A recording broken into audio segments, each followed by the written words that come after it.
আসসালামু আলাইকুম রহমতুল্লাহ। Community club কর্তৃক আয়োজিত গ্রাফিক্স ডিজাইন কোর্সের আজকে 15তম ক্লাসে আমি আছি আপনাদের সাথে। আশা করি সকলে ভালো আছেন।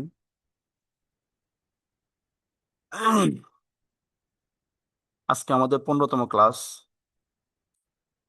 15তম ক্লাসে আমাদের আজকের যে প্রজেক্টটি থাকবে সেটা হলো নির্বাচনী পোস্টার।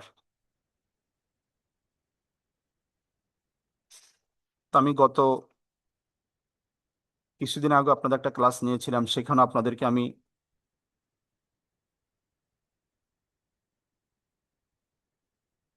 ওয়েলকাম জানিয়েছিলাম।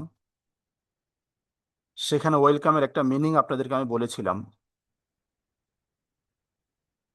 আজকে দ্বিতীয় ক্লাসও আপনাদেরকে ওয়েলকাম জানিয়ে আমি আপনাদেরকে ওয়েলকামের আরো একটি মিনিং আপনাদেরকে জানাবো, যেটা একজন গ্রাফিক্স ডিজাইনারের জন্য অত্যন্ত গুরুত্বপূর্ণ। আমরা ওয়েলকাম শব্দ দ্বারা জানি শুধু ওয়েলকাম মানি আমরা মনে করি কাউকে স্বাগতম জানানো, কিন্তু আসলে ওয়েলকামের প্রতিটি অক্ষরের মধ্যে আমাদের জন্য কিছু কিছু বিষয় শিক্ষা রয়েছে। তো বিষয়টা আমি আপনাদের জন্য এখানে স্লাইড করে নিয়ে এসেছিলাম। প্রথমে ওয়েলকাম একজন গ্রাফিক ডিজাইনারের সাফল্যের মূল মন্ত্র। ওয়েলকাম এই শব্দের মধ্যে যে বার্তাগুলো রয়েছে, এই বার্তাটা একজন গ্রাফিক ডিজাইনার হিসাবে আপনি যারা গ্রাফিক ডিজাইনার হতে চাচ্ছি তাদের জন্য সাফল্যের একটা মূল মন্ত্রের বার্তা এখানে রয়েছে। আপনারা দেখতে পাচ্ছেন ওয়েলকামের প্রথম শব্দ হলো ডব্লিউ। ডব্লিউ থেকে যেটা বোঝা আসে ওয়াচ অ্যান্ড অবজার্ভ, পর্যবেক্ষণ। ভালো ডিজাইন করার প্রথম ধাপ হলো চারপাশে জগৎকে দেখা। আপনি যদি একজন ভালো ডিজাইনার হতে চাই, তাহলে আপনাকে আমার চারপাশ দেখতে হবে। আমার ডিজাইন আমাকে বেশি বেশি দেখতে হবে। রঙের ব্যবহার, টাইপোগ্রাফি এবং লেআউট যত বেশি পর্যবেক্ষণ করবেন, আপনার চোখ তত বেশি ট্রেন্ড বুঝতে শিখবে। আমরা জানি এখন দুনিয়া ট্রেন্ডের উপর গা ভাসায়। ফেসবুকে যখন কোনো একটা ভিডিও ট্রেন্ড পায়, তখন প্রত্যেকেই এই ভিডিওটা নিয়ে ভিডিও বানানোর চেষ্টা করে। তো আপনিও যারা ডিজাইনার হতে চাচ্ছি, আমরাও যদি এভাবে বিভিন্ন ডিজাইনারের ডিজাইনগুলো আমরা খেয়াল করি, লক্ষ্য করি, বিশেষ করে বিদেশি ডিজাইনার যারা আছেন তাদের ডিজাইনগুলো যদি আমরা খেয়াল করি, আমরা সেখান থেকে বিভিন্ন ধরনের রঙের ব্যবহার দেখতে পাবো, যে ওনারা রঙগুলো কিভাবে ব্যবহার করছেন, কালারগুলো কিভাবে ব্যবহার করছেন। এই বিষয়গুলো যদি আমরা লক্ষ্য করি, এভাবে টাইপোগ্রাফি, লেআউট, এগুলো আমরা যত বেশি পর্যবেক্ষণ করব, আপনার চোখ তত বেশি ট্রেন্ড বুঝতে পারবে। যে আমরা একটা ডিজাইন দেখলে যখন এটা নিয়ে পর্যবেক্ষণ করব যে এখানে কি কি কালার ব্যবহার করা হয়েছে, কোন কালারের সাথে কোন কালারটা সুন্দর দেখাচ্ছে, কি কারণে আমার চোখ এখানে আটকে যাচ্ছে, এই বিষয়গুলো যখন আমরা খুঁজতে শুরু করব, তখন আপনার মধ্যে একটা নতুন কিছু শেখার একটা আগ্রহ তৈরি হবে। তখন আমরা বুঝতে পারবো যে আমারও ডিজাইনের মধ্যে এই এই জিনিসগুলো করা দরকার, তাহলে আমার ডিজাইনটা এমন সুন্দর হবে। দ্বিতীয়তে ওয়েলকামের দ্বিতীয় হরফটি হলো ই। এখান থেকে আমরা শিক্ষা পাই এক্সপেরিমেন্ট, পরীক্ষা নিরীক্ষা। আমরা অনেকগুলো টুলস আমরা শিখি, তো একই টুল দিয়ে বারবার নতুন কিছু করার চেষ্টা করুন। একই টুল, আমি এখান থেকে একটা লাইন সিগমেন্ট টুল, আমি জানি একটা লাইন সিগমেন্ট টুল আছে, তো আমি এর দ্বারা সবসময় যদি একটা লাইন টানি, তখন এটা থেকে আমার কোনো কিছু আবিষ্কার হলো না। কিন্তু আমি যদি থেকে শুধু লাইন না, আমি এটা থেকে আস্তে আস্তে গ্রিড বানানো শুরু করি, এভাবে এটা দিয়ে আমি গ্রিড বানানো শুরু করি। বিভিন্ন সময় লোগোর কাজ করার জন্য আমি আপনাদেরকে গত ক্লাসে দেখাইছিলাম গ্রিড নিয়ে। এভাবে নতুন নতুন কিছু আবিষ্কারের চেষ্টা করা, এটা হলো এক্সপেরিমেন্ট, টুলস নিয়ে এক্সপেরিমেন্ট করা। নতুন স্টাইল বা নতুন টেকনিক নিয়ে পরীক্ষা করতে ভয় পাবেন না বলছি। আমরা অনেক সময় দেখা যায় কোন একটা সেটিংয়ে ঢুকতে ভয় পাই, যে হ্যাঁ এখানে উইন্ডোজে যাব, উইন্ডোতে যাওয়ার পর কি না কি আছে, কোনটা টিপ দিলে আমার কোন জিনিসটা ক্ষতি হয়ে যায়, এই একটা ভয় আমাদের কাজ করে। অথবা মাঝে মাঝে আমরা এই যে টুলসগুলো আছে আমরা এগুলো ধরতে ভয় পাই, যে কোনটা ধরলে আবার কোন জিনিসটা ক্ষতি হয়। এই যে ভয় পাওয়া, এই ভয়টা আমাদেরকে পিছিয়ে দিচ্ছে। অথচ ভুল থেকে সবচেয়ে বড় শিক্ষা আসে। আমি যদি কোনো কাজ করে ভুল না হয়, তাহলে আমি বুঝবো কিভাবে যে আমারও ভুল হয়। ভুল থেকেই আমাদেরকে শিক্ষা নিতে হবে। তো এই জন্য বলছে আমরা যে টুলগুলো শিখি, একই টুল দিয়ে বারবার নতুন কিছু পরীক্ষা করার চেষ্টা করা, যে নতুন কিছু আমি এখান থেকে নতুন কিছু আমি আনবো। নতুন কিছু প্র্যাকটিস করার সময় আমাকে ভয় পেলে চলবে না। ভয় সব দূর করে আমাকে প্র্যাকটিস করতে হবে। 3 নাম্বার যে হরফটি রয়েছে, এল, লেআউট অ্যান্ড লজিক। লেআউট ও যুক্তি। লেআউট নিয়ে আমরা সামনে আলোচনা করব, লেআউট কাকে বলে তা এগুলো নিয়ে আমরা সামনে আলোচনা করব। ডিজাইন মানে শুধু সুন্দর দেখানো নয়। আমরা তো অনেক সময় দেখা যায় আমরা যদি ইউটিউব এই গুগলে ঢুকি, অনেক ডিজাইন এমন পাওয়া যায়, কিছু খারাপ ডিজাইন ভালো ডিজাইন এমন পাওয়া যায়, যেমন রং দিয়ে সব ভরে রাখছে। মানে এখানে এক রং, ওইখানে এক ফন্ট, এখানে এক ফন্ট, মানে একই ডিজাইনের মধ্যে দেখা যায় 5-7টা ফন্ট দিয়ে রাখছে, 5-7টা কালার দিয়ে রাখছে।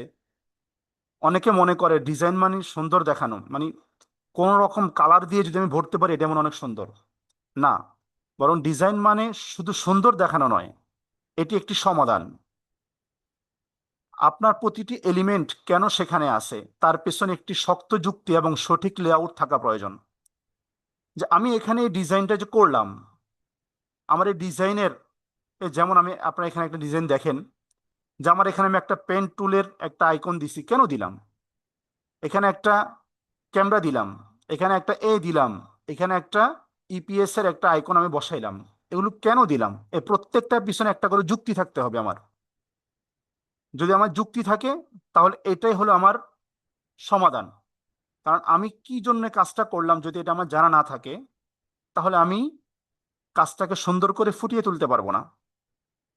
তাহলে ডিজাইন মানে শুধু সুন্দর দেখানো নয়, এটি একটি সমাধান। আপনার প্রতিটি এলিমেন্ট কেন সেখানে আছে তার পিছনে একটি শক্ত যুক্তি এবং সঠিক লেআউট থাকা প্রয়োজন।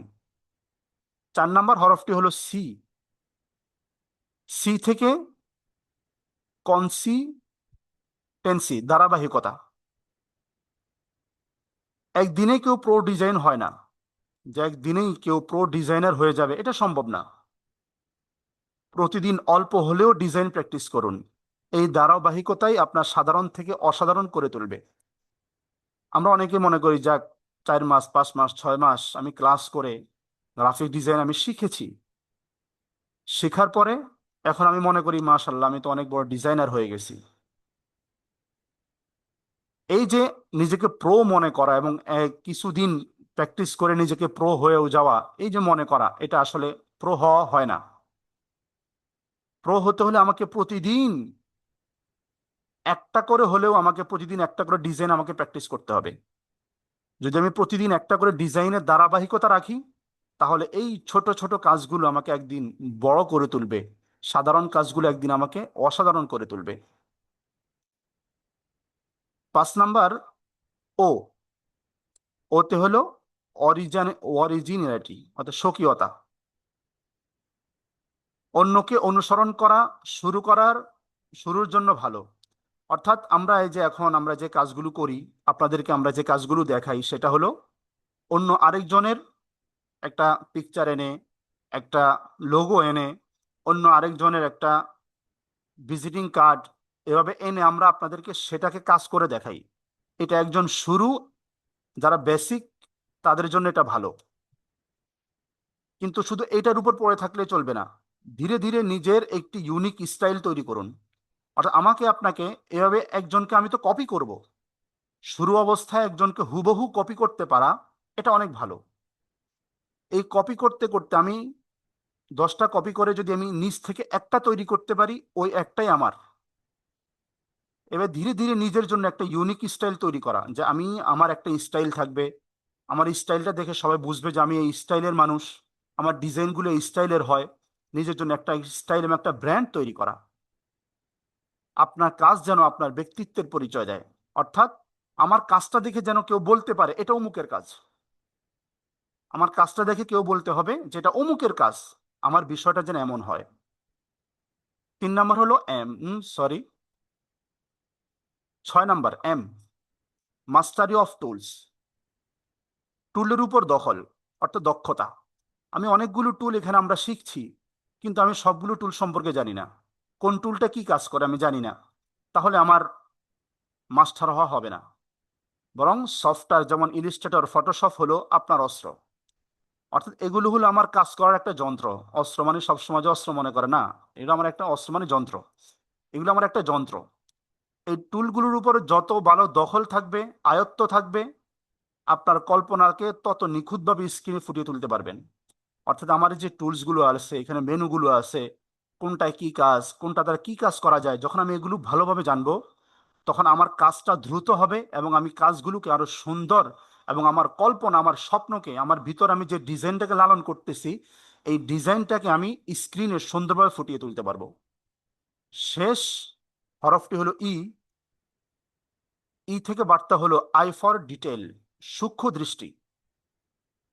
একটি পিক্সেল বা সামান্য একটু অ্যালাইনমেন্টের ভুল পুরো ডিজাইনের মান কমিয়ে দিতে পারে। অর্থাৎ আমি যখন ডিজাইনগুলো করব, আমার ডিজাইনগুলোর দিকে আমাকে সূক্ষ্ম দৃষ্টি রাখতে হবে, যে আমার কোথাও একটি পিক্সেল আমার সমস্যা হচ্ছে কিনা, বা আমি যে অ্যালাইনমেন্টগুলো করতেছি আমার অ্যালাইনমেন্টগুলো ঠিক আছে কিনা। যেমন ধরেন এই যে আমার এখানে অ্যালাইনমেন্ট, আমি এগুলো বাম দিকে সবগুলোকে ঠিক রেখেছি। এখন আমি যদি একটাকে এভাবে টেনে এনে আমি এভাবে রাখি, আরেকটাকে আমি এভাবে ঢুকিয়ে দিলাম, তখন এটা দেখতে কেমন দেখা যাবে? একটা বাজে দেখা যাবে। তো এই অ্যালাইনমেন্ট, এই সামান্য একটু অ্যালাইনমেন্ট, আর কোনো কিছু নেই, এই একটু সামান্য অ্যালাইনমেন্টের ভুল আমার পুরো একটা ডিজাইনের মানকে নষ্ট করে দিতে পারে। এই জন্য ডিটেইলের দিকে সবসময় তীক্ষ্ণ নজর রাখুন। এটা হলো আজকে আপনাদের জন্য ওয়েলকাম থেকে, আমার পক্ষ থেকে এটা আপনাদের জন্য একটা বার্তা, যে একজন গ্রাফিক ডিজাইনার যদি আপনি হতে চান, আপনার জন্য এখানে যে আমি 7টা কথা রেখেছি, এটা আপনার জন্য অত্যন্ত গুরুত্বপূর্ণ। আশা করি আমার কথাগুলো আপনারা বুঝতে পারছেন। কথাগুলো বুঝতে পারলে আপনারা অনুগ্রহ করে মেসেজে লিখবেন, কেউ মিউট না খোলার জন্য অনুরোধ করব। মেসেজে লিখবেন যে আমরা বুঝতে পারছি, বা কারো কোনো সমস্যা থাকলে সেটাও বলতে পারেন মেসেজে। আসি আজকের ক্লাসের আলোচ্য বিষয় আমাদের। আজকের ক্লাসের আলোচ্য বিষয় হলো প্রথম নির্বাচনী পোস্টার ডিজাইন। অর্থাৎ আজকে আমাদের একটা নির্বাচনী পোস্টার আমরা ডিজাইন করব সহজের মধ্যে। সাইজ হবে 18x23, এবং এই পোস্টার সম্পর্কে কিছু জরুরি আমরা আলোচনা করব। 2 নম্বর হবে আমাদের ছবি এডিট। যদিও ইলিস্ট্রেটরে ছবি এডিট করা যায় না বেশি একটা, তো আমরা ছবি এডিট করব যতটুকু সম্ভব, ব্যাকগ্রাউন্ড রিমুভ ও মাস্কিং। কারণ ছবি এডিটের জন্য হলো আমাদের ফটোশপ।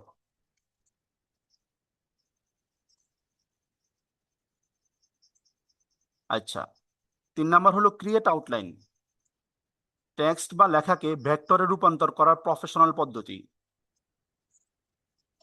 4 নম্বর আমাদের আলোচনা হবে আজকে আউটপুট ইপিএস মুড সেভ, প্রিন্টিংয়ের জন্য ফাইল রেডি করার নিয়ম।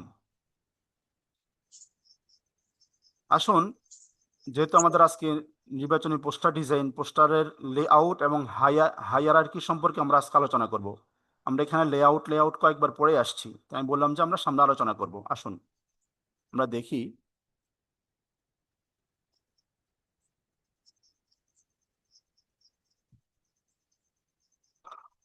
লেআউট, লেআউট কাকে বলে?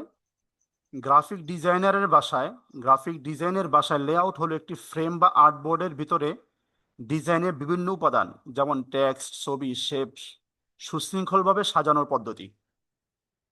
যেমন মনে করেন যে আপনার এই যে সামনে যে বোর্ডটা দেখছেন, আর্টবোর্ড, এখানে আমার কয়েকটা জিনিস আছে, লেখা আছে, কিছু শেপ আছে, এগুলাকে বলা হয় লেআউট। এগুলোর মাধ্যমে আমরা আমাদের আর্টবোর্ডটাকে সাজিয়েছি। সহজ কথা, একটি নির্দিষ্ট জায়গায় কোন জিনিসটি কোথায় বসবে তার যে পরিকল্পনা বা মানচিত্র, তাকেই লেআউট বলে। দেখেন, আমি এখানে একটা জিনিস সাজাইছি, যতটুকু সুন্দর হয়েছে বা খারাপ হয়েছে, কিন্তু আমি তার একটা মানচিত্র বা একটা পরিকল্পনা করেছি যে আমি আমার কোন লেখাটাকে একটু বড় রাখবো, কোন লেখাটা একটু ছোট করব, কোনটাকে সাদা রাখবো, কোনটাকে হলুদ করব, এবং কোনটার পাশে কি ধরনের আমি আইকন ব্যবহার করব, কোনটা বড় হবে কোনটা ছোট হবে। এই যে আমার একটা পরিকল্পনা, যে একটা মানচিত্র, এটাকে বলা হয় লেআউট। এখানে একটি কথা লিখছি, একটি ডিজাইনের সব উপাদান থাকলেই তা সুন্দর হয় না। উপাদানগুলো যদি সঠিক জায়গায় না থাকে তবে দর্শক বিভ্রান্ত হবে।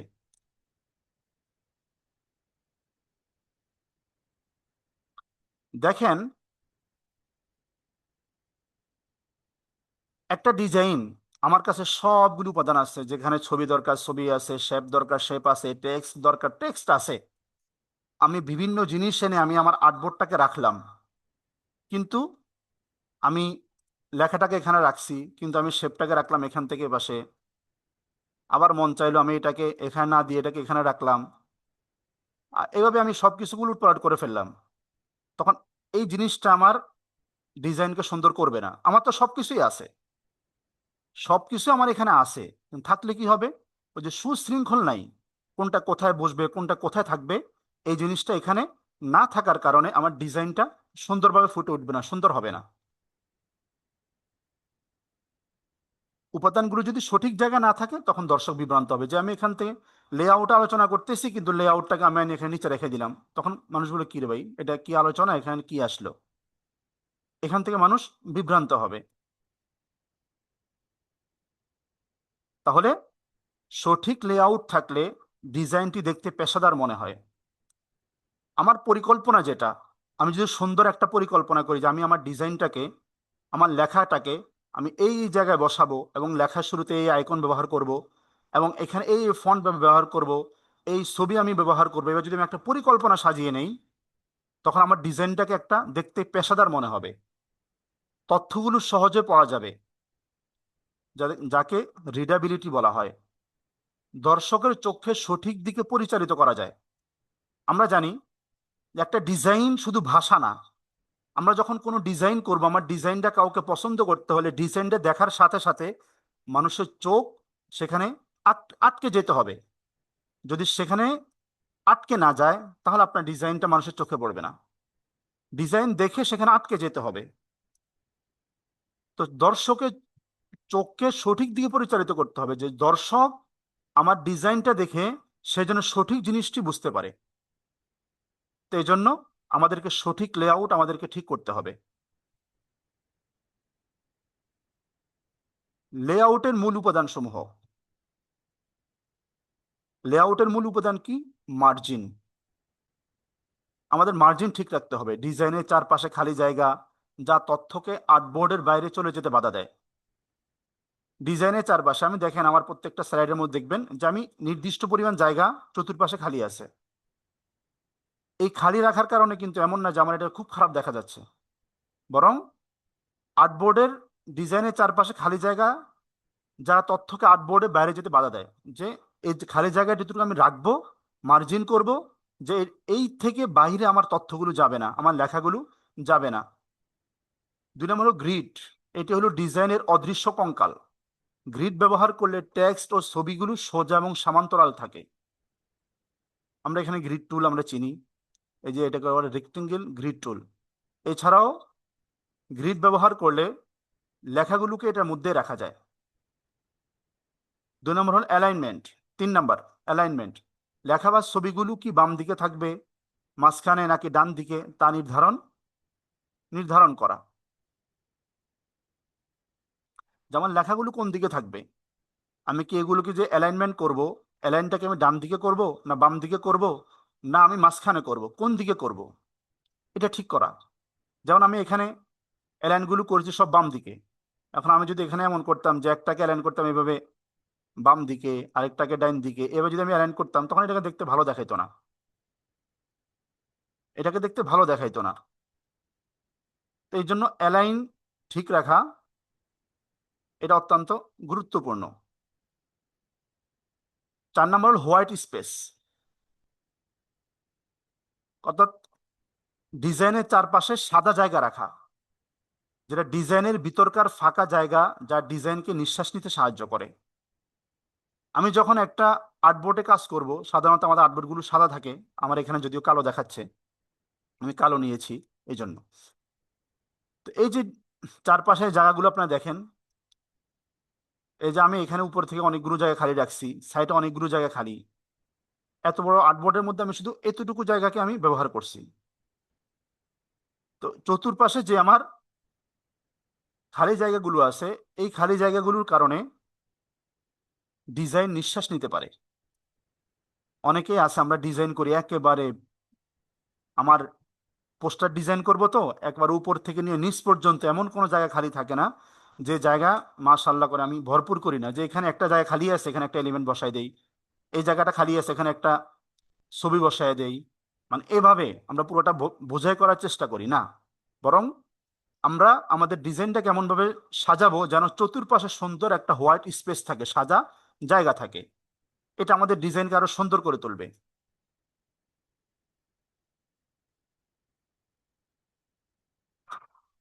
হায়ারার্কি কাকে বলে? গ্রাফিক ডিজাইনের ভাষায় হায়ারার্কি বলতে কোনো কিছুর ক্রমবিন্যাস বা ধাপ অনুযায়ী সাজানো বোঝায়। আমরা একটু আগে জানলাম লেআউট। লেআউট কি? যে আমার কাছে সমস্ত উপাদানগুলো আছে এবং উপাদানগুলোকে আমি কিভাবে কাজ করব, কি করব না করবো, এই যে একটা পরিকল্পনা বা পরিমাপ, এই যে একটা আমার মানচিত্র, এটাকে বলা হয় লেআউট।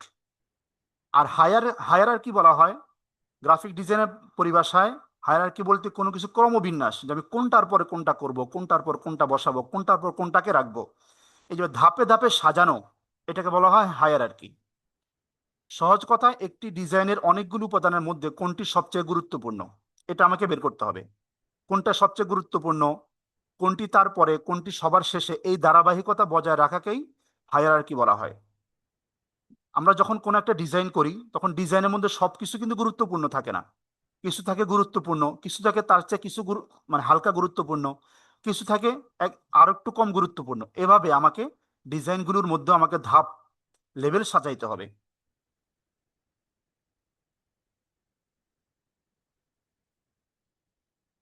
সাধারণত হায়ারার্কি 3 প্রকার।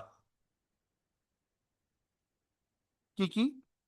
সাধারণ হায়ারার্কি, এটি আমাদের সমাজের মতো, বা আমরা বলতে পারি আমাদের একটা প্রতিষ্ঠানের মতো, যেহেতু আমরা সবাই এখানে মাদ্রাসা লেভেলের আছি বা আমরা ভিন্ন প্রতিষ্ঠান লেভেলের আছি, আমাদের বুঝতে সহজ। যেমন একটি প্রতিষ্ঠানে প্রথমে থাকে প্রিন্সিপাল,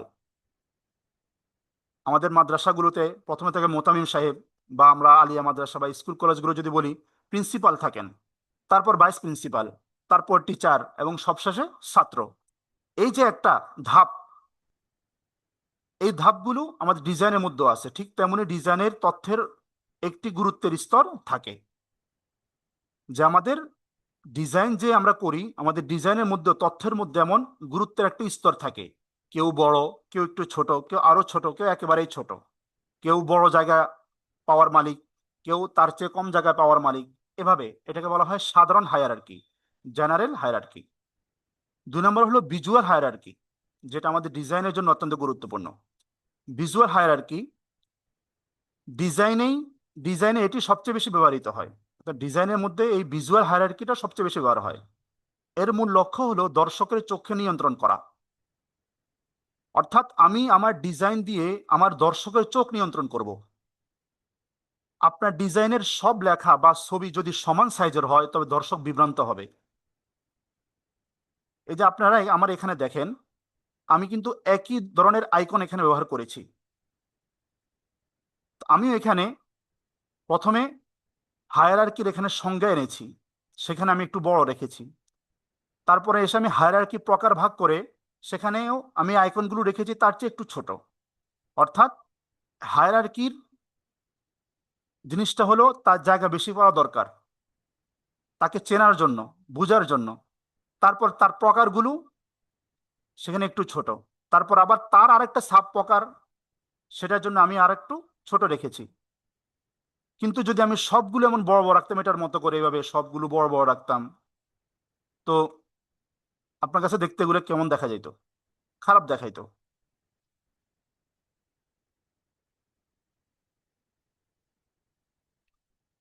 এটাই বলতেছে যে ভিজুয়াল হায়ারার্কি হলো ডিজাইনে এটি সবচেয়ে বেশি ব্যবহৃত হয়। এর মূল লক্ষ্য হলো দর্শকের চোখ নিয়ন্ত্রণ করা।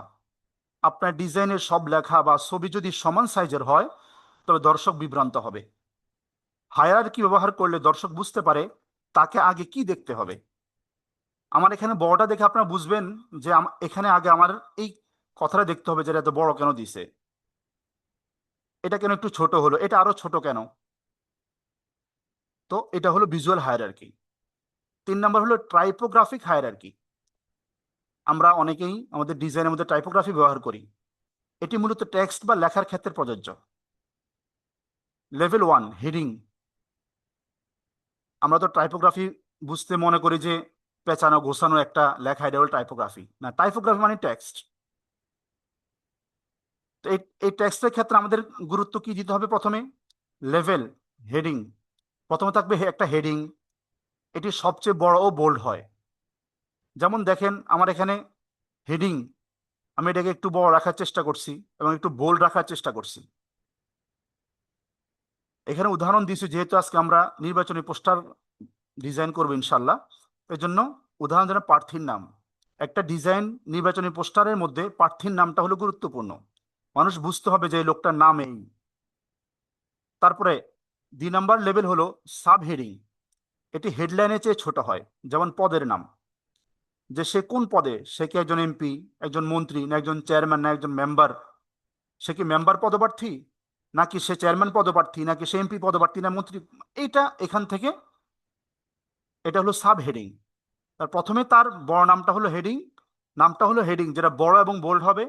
আর সাব হেডিং এটা হেডলাইনের চেয়ে ছোট হবে। 3 নম্বর হলো বডি টেক্সট। এটি সবচেয়ে ছোট, যেমন ছোট কোনো ঠিকানা বা তারিখ। যেমন আমরা একটা নির্বাচনী পোস্টারের মধ্যে নিচে অনেকে দোয়া চায়, যে দোয়া, দোয়া প্রার্থী, অনেকে লিখে প্রচারে অমুক। এই এই লেখাগুলো ছোট হবে, এগুলো বডি টেক্সট। এছাড়া আরো থাকে, যেমন সালাম থাকে বা আরো ভিন্ন জিনিস থাকে। তো এই বিষয়গুলো ছোট হবে। তাহলে আমরা এখান থেকে বুঝতে পারলাম যে আমাদের ডিজাইনের মধ্যে হায়ারার্কি অত্যন্ত গুরুত্বপূর্ণ। তারপরে আসেন, হায়ারার্কি কেন প্রয়োজন? তথ্য তথ্যগুলো সহজে পৌঁছানো, মানুষ যাতে এক নজরেই মূল বিষয়টি বুঝতে পারে। আমার পোস্টার দেখে বা আমার ডিজাইন দেখে যেন মানুষ বুঝতে পারে যে আমি কোন জিনিসটি তাকে এখান থেকে দিতে চাইতেছি, কোন তথ্যটি তাকে আমি দিতে চাইতেছি। নির্বাচনী পোস্টারের মধ্যে একজন যে নির্বাচন করে প্রার্থী, সে চায় মানুষের কাছে তার প্রচার। এজন্য তার নামটা এবং তার মার্কাটা, তার পথটা সবার সামনে আসা অপরিহার্য। তো আমার ডিজাইন থেকে যেন সহজে মানুষের কাছে তথ্য পৌঁছায়, মানুষ যাতে এক নজরে মূল বিষয়টি বুঝতে পারে, এজন্য আমাদের হায়ারার্কি প্রয়োজন। 2 নম্বর হলো সৌন্দর্য বৃদ্ধি। অগোছালো ডিজাইনকে সুশৃঙ্খল দেখায়। অর্থাৎ আমার ডিজাইনটার মধ্যে যখন আমি হায়ারার্কি ব্যবহার করব, আমি সিস্টেমগুলো ফলো করব, নিয়মটা ফলো করব, তখন আমার অগোছালো ডিজাইনটাকে আমি সুন্দর করে সুশৃঙ্খলভাবে সাজাতে পারবো এবং এই ডিজাইনটাকে দেখতে তখন সুশৃঙ্খল মনে হবে। 3 নম্বর হলো উদ্দেশ্য সফল করা।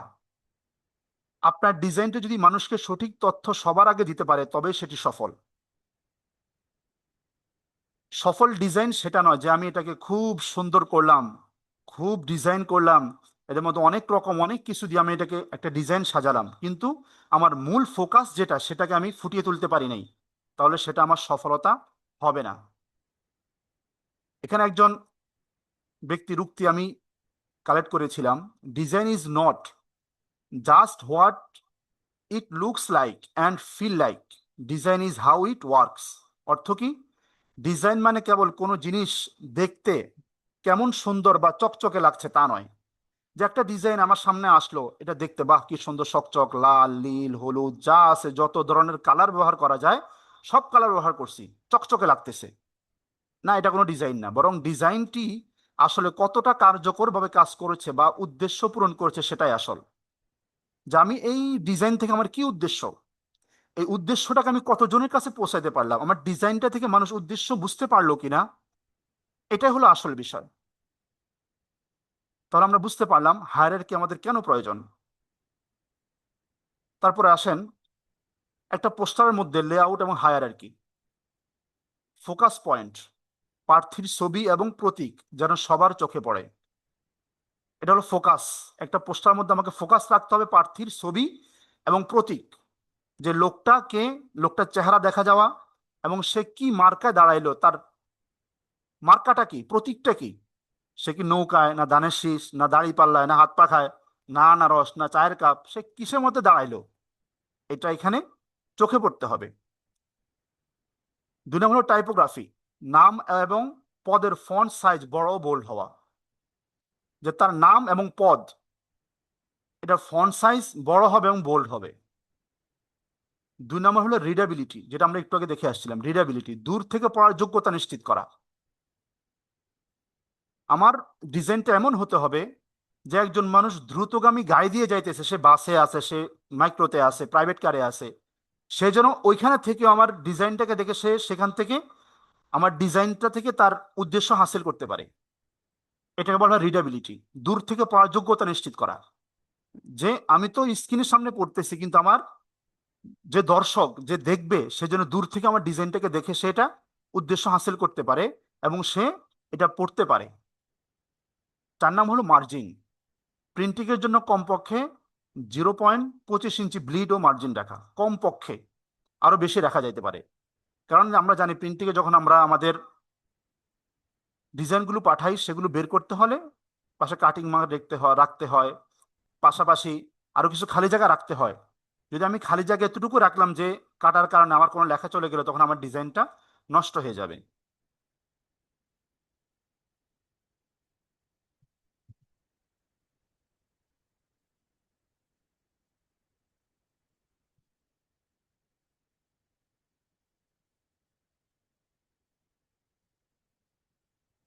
আচ্ছা, আমাদের 2 নম্বর বিষয় ছবি এডিট। ছবি এডিটের আমরা এডোবিলিস্টে যে কাজটা করি আপনাদেরকে গত ক্লাসও দেখানো হয়েছে, তার আগেও ক্লাসগুলো আপনারা দেখছেন, যে ব্যাকগ্রাউন্ড রিমুভ, এটা আমরা কাট আউট প্রো থেকে আমরা করতে পারি। ফটো ইনহেসার অ্যান্ড আপ স্কেলের মাধ্যমে আমরা আমাদের ছবির রেজলিউশন বাড়াইতে পারি। যেমন আমার উপরের ছবিটা, নিচের ছবিটা যদি আপনারা খেয়াল করেন, এখানে যে ছবিটা আছে, আকাশ পাতাল ব্যবধান আছে। তারপর ইমেজ ব্যাকগ্রাউন্ড রিমুভ, এটা আমরা বিজি রিমুভ থেকে করতে পারি, কাট আউট প্রো থেকেও আমরা করতে পারি। এটা আপনারা আগে দেখেছেন, এই জন্য আমি এখানে সময়টা নষ্ট করব না। আমরা এখানে একটা গুরুত্বপূর্ণ কাজ দেখব, মাস্কিং। মাস্কিং হলো এমন একটি পদ্ধতি যার মাধ্যমে আপনি একটি ছবি বা অবজেক্টের নির্দিষ্ট অংশ ঢেকে রাখতে পারেন এবং অন্য একটি অংশ দেখাতে পারেন। এটি অনেকটা একটি ফ্রেমের মতো, ফ্রেমের ভিতরে যতটুকু দেখা যায় ততটুকুই দৃশ্যমান থাকে। এটা বোঝানোর জন্য মাস্কিং এর গুরুত্ব আমি এখানে কিছু ছবি রেখেছি, আপনাদেরকে দেখাবো। মাস্কিং এর গুরুত্ব কি? ছবির সাইজ নিয়ন্ত্রণ। অনেক সময় দেখা যায় আমরা এবার একটা ছবি এখানে নিয়ে আসি, এখানে আপনাদেরকে দেখাই আমি একটা ছবি, মনে করেন এটা আমাদের ছোট বড় করতে হয়। তখন আমরা কি করি? আমরা এটাকে ক্রপ করি এখান থেকে, এই যে ক্রপ ইমেজ থেকে আমরা এটাকে ক্রপ করি, এভাবে ছোট বড় করি। তো এইভাবে ছোট বড় করা এটা দরকার হয় না মাস্কিং এর কারণে। ছবির সাইজ নিয়ন্ত্রণ, কোনো ছবিকে কাটাকাটি অর্থাৎ ক্রপ না করেই নির্দিষ্ট সাইজে বসানো যায়। অর্থাৎ আমি চাই যে এটাকে একটা ইলিপস টুলের ভিতরে বসাবো, সেটাও সম্ভব। আমি চাই যে এটাকে একটা বিভিন্ন নিজে একটা শেপ তৈরি করে শেপের মধ্যে বসাবো, সেটাও সম্ভব মাস্কিং এর মাধ্যমে। যেমন দেখেন, আমার এই ছবিটা আমি এখানে রেখেছিলাম, এটাকে আমি একটা ইলিপস টুলের মাধ্যমে আমি এখানে মাস্কিং করে নিয়েছি, মাস্ক করে নিয়েছি। কিভাবে আপনাদেরকে দেখাই, হয়তো অনেকেই জানেন। যে ছবিটাকে আমি মাস্ক করতে চাই, যে শেপের ভিতরে মাস্ক করতে চাই, সে শেপটাকে আমাকে ছবির উপরে রাখতে হবে। যদি আমি ছবির নিচে রাখি তাহলে আমি মাস্ক করতে পারবো না। যেমন দেখেন, আমি আমার এই ছবিটাকে মাস্ক করতে চাই। তো মাস্ক করার জন্য এই যে আমার একটা শেপ আমি আগে নিয়ে রেখেছিলাম, তো এটাকে আমি ছবির উপরে রাখলাম। তারপর উভয়টাকে একসাথে সিলেক্ট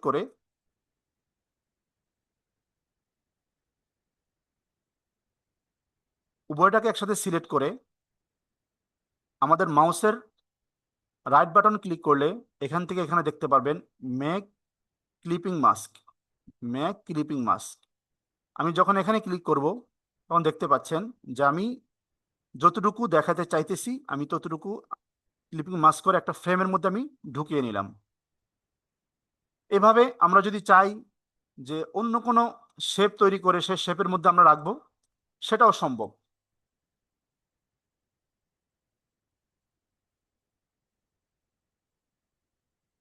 এভাবে আমরা ক্লিপিং মাস্কের মাধ্যমে আমাদের ছবির সাইজ আমরা নিয়ন্ত্রণ করতে পারি।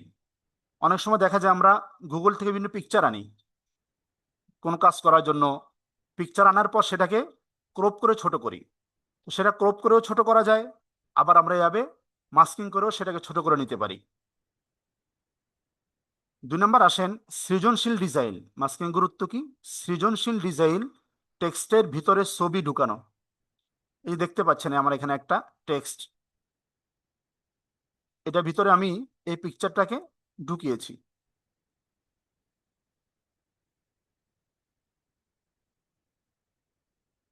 এটাকে বলা হয় টেক্সট মাস্কিং বা সুন্দর প্যাটার্ন তৈরিতে এটা অপরিহার্য। লেখার ভিতরে বিভিন্ন সময় আমরা দেখি যে অনেকে ডিজাইন করে তার লেখার ভিতরে এভাবে বিভিন্ন ফুলের ছবি থাকে, অথচ এই কালারগুলো এখানে দেওয়া সম্ভব না। তো এটা কিভাবে করতে হয় এটা আমরা একটু দেখব। এটা দেখার জন্য আমরা একটা টাইপ টুল দিয়ে একটা টেক্সট আমরা নিয়ে নিব। যেমন একটা টেক্সট আমি নিলাম, আপনারা আরো অন্য যে কোনো টেক্সট আপনার নাম দিয়ে আপনারা দেখতে পারেন। প্রত্যেকের নাম দিয়ে দেখতে পারেন, কোনো সমস্যা নেই। আমি একটা দেখাই দিব, আপনারা বাকিটা আপনারা প্র্যাকটিস করবেন।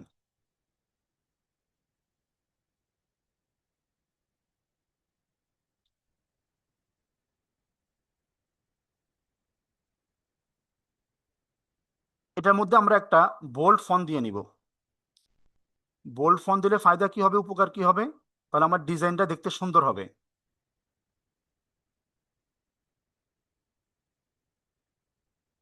আমি একটা বোল্ড ফন্ট দিলাম। এর জন্য আমাকে প্রথম কি করতে হবে, আমাদেরকে প্রথম যে কাজটা করতে হবে, আমরা এই লেখাটাকে ক্রিয়েট আউটলাইন করব। ক্রিয়েট আউটলাইন সম্পর্কে আমরা সামনে জানবো। ক্রিয়েট আউটলাইন করব কিভাবে? আমরা আমাদের মাউসের রাইট বাটন ক্লিক করে এখান থেকে যে ক্রিয়েট আউটলাইন, এখানে যদি ক্লিক করি আমাদের এই লেখাটা আউটলাইন হয়ে যাবে। এখন এটা টেক্সট থাকবে না। এটা করার পরেও যদি আমি করতে যাই আমার এটা মাস্ক হবে না। আমাকে আরো একটি কাজ করতে হবে। কি কাজ করতে হবে? এই লেখাটি সিলেক্ট থাকা অবস্থায় আমি এখান থেকে অবজেক্টে চলে যাব। অবজেক্টে আসার পর নিচে আমরা পাবো কম্পাউন্ড পাথ। এই কম্পাউন্ড পাথে এসে আমরা এখান থেকে মেক অথবা কন্ট্রোল 8, শর্টকাট যদি আমরা ব্যবহার করি কন্ট্রোল 8, আমরা মেকে ক্লিক করব। তখন আমরা দেখব যে আমাদের এই লেখা থেকে সবকিছু চলে গেছে, কোনো কালার নাই, কোনো কিছু নাই। আমরা যদি বাইরে এখন ক্লিক করি আমাদের এটা এখন দেখা যাবে না, নাই। এখন আমরা এটাকে দেখা যাওয়ার জন্য একটা কালার দিয়ে নিব। একটা সাদা কালার আমরা দিয়ে, বা লাল কালার একটা আমরা দিয়ে নিলাম। এখন আমি যদি এটার মধ্যে মাস্ক করতে যাই তখন আমাকে কি করতে হবে? আমি এখান থেকে এটা কপি করলাম, এটা একটু বড় করে নিচ্ছি, এটা আমাদের লেখাটা একটু বড় করে নিলাম। বড় করার পর আমি লেখাটাকে আমার ছবির উপরে রাখবো। যেহেতু আমাদের লেখাটা একটু বড়, আমরা এটাকে একটু ঘুরে নেই যাতে করে আমরা পুরোটা পিকচার এর মধ্যে আনতে পারি।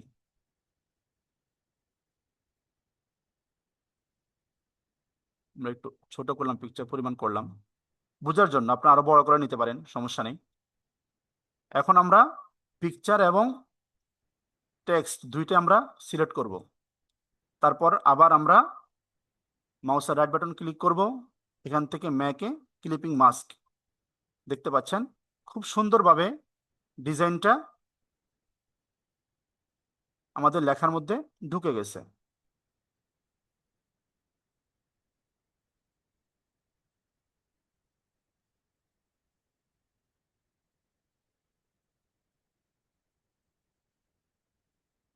তাহলে এটা হলো মাস্কিং এর গুরুত্ব দ্বিতীয়।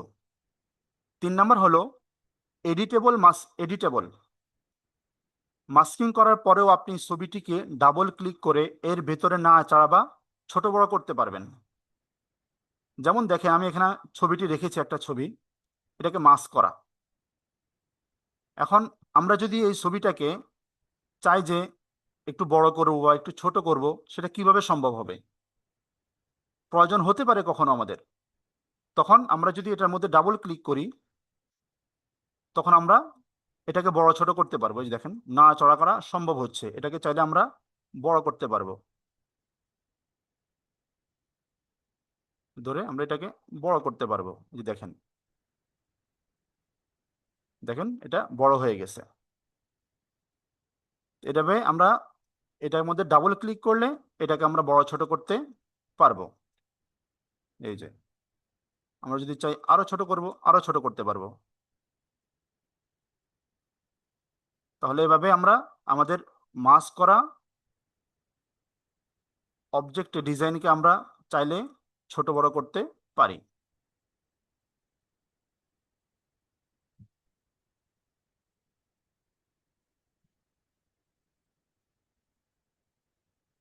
আচ্ছা, আসুন পরবর্তীতে। 3 নাম্বার বিষয় ছিল আমাদের ক্রিয়েট আউটলাইন। ক্রিয়েট আউটলাইন কাকে বলে? ক্রিয়েট আউটলাইন হলো একটি কমান্ড যার মাধ্যমে ইলাস্ট্রেটরে থাকা কোনো এডিটেবল টেক্সটকে সরাসরি একটি ভেক্টর শেপে রূপান্তর করা হয়। যখন আমরা এটি করি তখন ওই লেখাটি আর ফন্ট হিসাবে থাকে না, বরং এটি একটি সাধারণ অঙ্কিত শেপ বা অবজেক্টে পরিণত হয়। এরপর আপনি টাইপ টুল দিয়ে ওই লেখার পরিবর্তন করতে পারবেন না। যেমন দেখেন, এখানে ক্রিয়েট আউটলাইন লেখা, এটা একটা টেক্সট। আমরা চাইলে এটার মধ্যে পরিবর্তন আনতে পারি। যেখানে ক্রিয়েট আউটলাইন, আমি চাইলে এখানে অন্য আরো কিছু লিখতে পারি, অর্থাৎ এটাকে পরিবর্তন করা সম্ভব। কিন্তু আমি যদি এটাকে ক্রিয়েট আউটলাইন করি, যেটা একটু আগে আমরা দেখলাম, করে ফেলি, তখন এটাকে চাইলে 1000 বারেও আমি এটাকে পরিবর্তন করতে পারবো না। কারণ এটা এখন টেক্সট নাই, এটা এখন একটা ভেক্টর শেপে পরিণত হয়েছে। এটা কেন করতে হয়? এটা কি জন্য দরকার, কেন গুরুত্বপূর্ণ? এটা দরকার এই জন্য যে ফন্ট মিসিং সমস্যা সমাধান। ধরুন আপনি আপনার পিসিতে একটি সুন্দর প্রিমিয়াম ফন্ট দিয়ে পোস্টার ডিজাইন করেছেন, কিন্তু প্রিন্টিং প্রেসে বা অন্য কারো কম্পিউটারে যদি ওই ফন্টটি না থাকে, তবে ইলিস্ট্রেটরের নিচ থেকেই অন্য কোনো সাধারণ ফন্ট দিয়ে লেখাটাকে বদলে দিবে। এতে আপনার পুরো ডিজাইন নষ্ট হয়ে যাবে। আউটলাইন করলে এই ভয় আর থাকে না। স্বাভাবিকভাবে আমার কাছে যে ফন্টটা আছে এই ফন্টটা আপনার কাছে নাই থাকতে পারে, বা আপনার কাছে যে ফন্ট আছে এটা আমার কাছে নাও থাকতে পারে। তখন আমি যদি এটাকে আউটলাইন করে দিই, ক্রিয়েট আউটলাইন করে দেই, তখন আমি অন্য কাউকে আমার এই ডিজাইনটা দিলে তখন তার কাছে ডিজাইনটার ফন্ট চেঞ্জ হবে না, বা তার কাছে গিয়ে ফন্টটা ভেঙে যাবে না। আমি যখন ফন্টটাকে আউটলাইন করে দিব, তখন আমি যেভাবে দিব সেইটাকে ঠিক ওইভাবেই দেখতে পাবে। 2 নম্বর হলো ডিজাইন ফিক্স করা। এটি করলে আপনার ডিজাইনের আকার বা ফরম্যাটে একদম ফিক্সড হয়ে যাবে। অর্থাৎ আমি ক্রিয়েট আউটলাইন, এখানে দেখেন এই যে ক্রিয়েট আউটলাইন, এই লেখাটার একটা সাইজ আছে। কত সাইজ? 84। এর একটা সাইজ আছে। এখন আমি যখন এটাকে চাইলে আমি এখন এটাকে বড় ছোট করতে পারি, আমি ফন্ট এখান থেকে বাড়াইতে পারবো, কমাইতে পারবো। কিন্তু এটাকে যদি আমি ক্রিয়েট আউটলাইন করে ফেলি, তখন এটার মধ্যে আর বড় ছোট করা সম্ভব হবে না। তখন এটাকে আমাকে বড় ছোট করতে হবে শেপের মতো করে। আমি ফন্ট আকারে এটাকে বড় ছোট করতে পারবো না। এটাকে তখন বড় ছোট করতে হলে শেপ যেভাবে বড় ছোট করতে হয় ওইভাবে বড় ছোট করতে হবে। 3 নম্বর, ভেক্টর আর্ট হিসাবে ব্যবহার। আউটলাইন করার পর আপনি প্রতিটি অক্ষরকে আলাদা আলাদা অ্যাঙ্কর পয়েন্ট দিয়ে ইচ্ছে মতো ছোট বড় বা কাস্টমাইজ করতে পারবেন, যা লোগো ডিজাইনের ক্ষেত্রে খুব কাজে লাগে। অর্থাৎ আউটলাইন করার পর আপনি যদি চান যে আউটলাইন করে ফেলছি, এখন আমি চাই যে এখানে ক্রিয়েটটাকে একটু বড় করব, তখন আমরা এখান থেকে এটাকে আনগ্রুপ করে আমরা চাইলে এখন প্রত্যেকটাকে আলাদা আলাদাভাবে এই যেভাবে সিলেক্ট করে প্রত্যেকটাকে আমরা আলাদা আলাদাভাবে বড় করতে পারবো। দেখেন এই যে প্রত্যেকটা আলাদা আলাদাভাবে বড় হবে। আমি সেটাকে বড় করব, এই যে এভাবে প্রত্যেকটাকে আলাদা আলাদা বড় ছোট করে কাস্টমাইজ করা সম্ভব, কিন্তু টেক্সট থাকা অবস্থায় এভাবে করা সম্ভব না। তাহলে আমরা বুঝলাম ক্রিয়েট আউটলাইন আমাদের জন্য কেন কাজে লাগে, কেন গুরুত্বপূর্ণ। এখন আমরা দেখব ক্রিয়েট আউটলাইন কিভাবে করতে হয়, যদিও তখন দেখানো হয়ে গেছে, তারপরও আমরা পড়ে শিখব দা প্রসেস। প্রথম হলো সিলেকশন টুল দিয়ে আপনার কাঙ্ক্ষিত টেক্সটটি সিলেক্ট করুন। ভি দেওয়া আছে, অর্থাৎ ভি ক্লিক করলে আমরা সিলেকশন টুল আমাদের আসে, এই জন্য এখানে ভি দেওয়া। তো প্রথমে সিলেকশন টুল দিয়ে আপনার কাঙ্ক্ষিত টেক্সটটি সিলেক্ট করুন, অর্থাৎ আমি যে টেক্সটটাকে ক্রিয়েট আউটলাইন করতে চাই সেটাকে এভাবে সিলেক্ট করতে হবে। তারপরে মাউসের ডান বাটনে ক্লিক করে ক্রিয়েট আউটলাইন অপশনটি সিলেক্ট করুন, যেটা আমি এখানে একটা স্ক্রিনশটে আপনাদেরকে দেখিয়েছি, যে ক্রিয়েট আউটলাইন, যার শর্টকাট হলো শিফট প্লাস কন্ট্রোল প্লাস ও, শিফট প্লাস কন্ট্রোল প্লাস ও। তারপর অথবা মেনু বার থেকে টাইপে গিয়ে, টাইপ যে মেনুটা আছে টাইপে গিয়ে ক্রিয়েট আউটলাইনে যান। সেটা কোথায় আমরা আগে স্ক্রিনশটে দেখি, তারপর আমরা সরাসরি দেখব। এই যে সেটা হলো এই টাইপ মেনু থেকে এই যে ক্রিয়েট আউটলাইন, এই যে টাইপ মেনু, এখান থেকে এই যে ক্রিয়েট আউটলাইন, এখান থেকেও আমরা ক্রিয়েট আউটলাইন করতে পারি। তাহলে আমরা জানলাম ক্রিয়েট আউটলাইন কাকে বলে, ক্রিয়েট আউটলাইন কেন প্রয়োজন, এবং ক্রিয়েট আউটলাইন কিভাবে করে।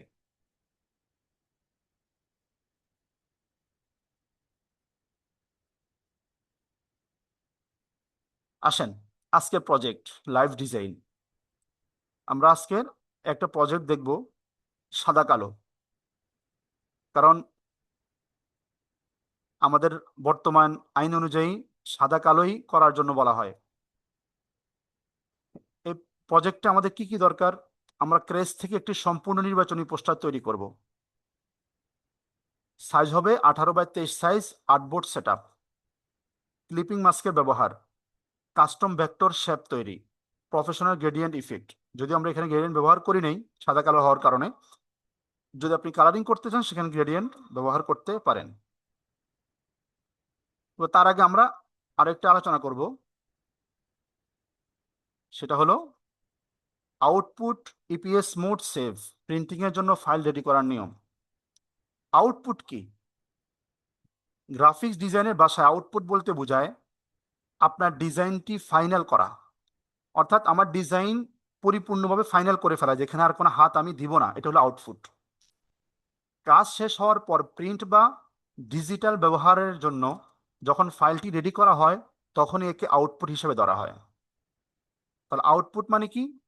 আউটপুট মানে হলো আমি আমার ডিজাইনটাকে যখন পরিপূর্ণভাবে কমপ্লিট করলাম, ফাইনাল করলাম, এবং এটাকে আমি প্রিন্ট করার জন্য বা ডিজিটাল অন্য কোনো কাজে ব্যবহার করার জন্য আমি এটাকে রেডি করব, তখনই তাকে আউটপুট বলবে। ইপিএস মুড বা ফরম্যাট। ইপিএস এটা তো একটা সংক্ষিপ্ত রূপ, এটার মূল রূপ হলো এনক্যাপসুলেট পোস্ট স্ক্রিপ্ট, হলো ইলিস্ট্রেটরের একটি অত্যন্ত জনপ্রিয় ভেক্টর ফাইল ফরম্যাট। ইপিএস হলো ইলিস্ট্রেটরের একটি অত্যন্ত জনপ্রিয় ভেক্টর ফাইল ফরম্যাট আমরা জানি এখানে এআই ফাইল আছে, পিডিএফ ফাইল হয়, ইপিএস ফাইল হয়, এভাবে আরো অনেকগুলো ফাইল করা যায়। কেন ইপিএস এ সেভ করবেন? ইপিএস এ আমরা কেন সেভ করব? আপনি যখন কোনো ফাইল প্রিন্টিং প্রেসে পাঠাবো, তখন তারা সাধারণত ইপিএস ফরম্যাট পছন্দ করে। কেন? এই ফরম্যাটে ফাইল সেভ করলে টেক্সট বা শেপের মান নষ্ট হয় না, এবং যে কোনো সাইজে বড় করলেও ছবি ঘোলা হয় না। এই জন্য ইপিএস মোডে আমরা এটাকে সেভ করব। অর্থাৎ কোথাও যদি আমরা পাঠাতে চাই, প্রিন্টিং এ দিতে চাই, তখন তাদের কাছে দেওয়ার আগে আমরা এটাকে ইপিএস মোডে সেভ করে আমরা পাঠাবো। কিভাবে ইপিএস মোডে সেভ করতে হয়? ফাইল সেভ করার নিয়ম: ফাইল মেনু থেকে সেভ এস অপশনে যান। সেভ এস থেকে টাইপ ড্রপ ডাউন মেনু থেকে ইলিস্ট্রেটর ইপিএস বা ইপিএস সিলেক্ট করুন। ফাইলের নাম দিয়ে সেভ বাটনে ক্লিক করুন। আমরা দেখি ইপিএস ফাইলে সেভ করার জন্য প্রথমে আমাদেরকে যেতে হবে ফাইলে। এখান থেকে আমরা দেখতে পাবো সেভ এজ। সেভ এজ, যার শর্টকাট হলো shift plus control plus S. এখানে আমরা ক্লিক করব। ক্লিক করার পর আমার সামনে এমন একটা ঘর আসবে। এখান থেকে নিচে দেখেন, এই যে এখানে একটা ড্রপ ডাউন আছে, অ্যাডোবি ইলাস্ট্রেটর এআই লেখা এখানে।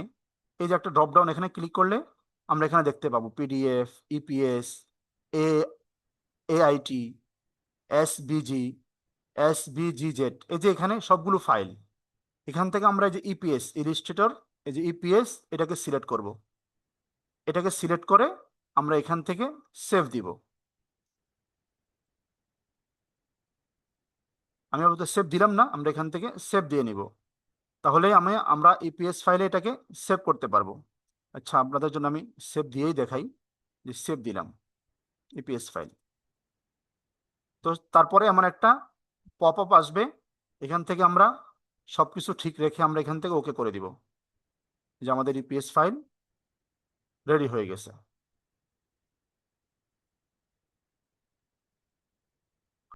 তাহলে আমরা ইপিএস ফাইল কিভাবে সেভ করে সেটা আমরা দেখলাম। তারপরে আসেন আমাদের আজকের হোমওয়ার্ক, নির্বাচনী পোস্টার। তবে তার আগে আমরা আমাদের পোস্টারটার একটা লাইভ ডিজাইন দেখব।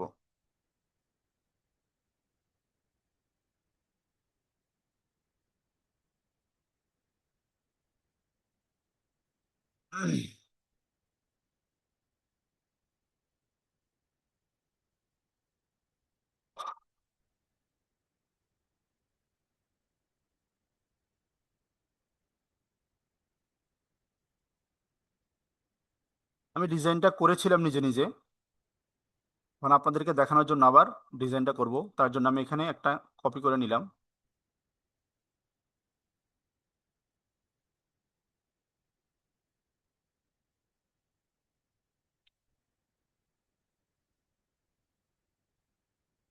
আমরা এটাকে লক করে নিব। স্যার প্রয়োজনে নতুন একটা পেজ নিয়ে নেন, তাহলে মনে হয় আরো ভালো হবে। ধন্যবাদ।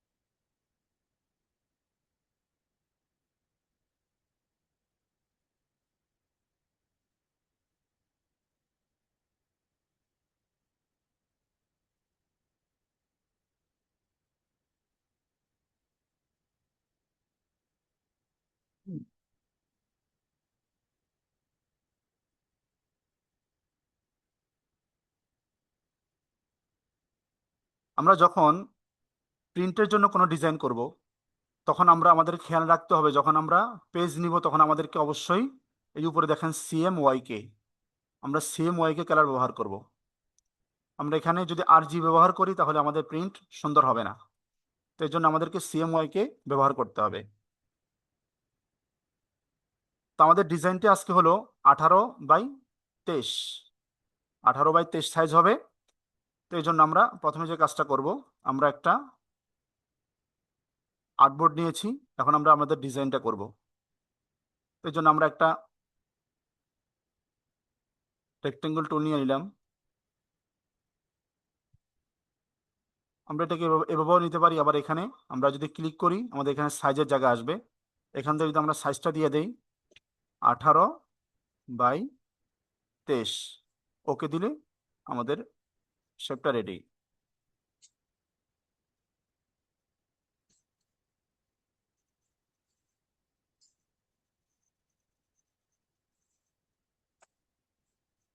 আচ্ছা,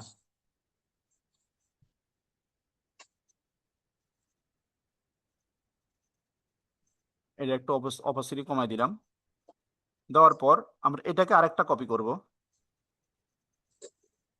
Ctrl+C, Ctrl+F, কপি করে আমরা এটাকে চতুর্পাশে একটা ফাঁকা জায়গায় যে সাদা জায়গা আছে এখানে, এই সাদা জায়গাটা রাখার জন্য, এই যে সাদা জায়গা দেখতে পাচ্ছেন, এই সাদা জায়গা রাখার জন্য আমরা উপরেরটাকে একটু ছোট করব।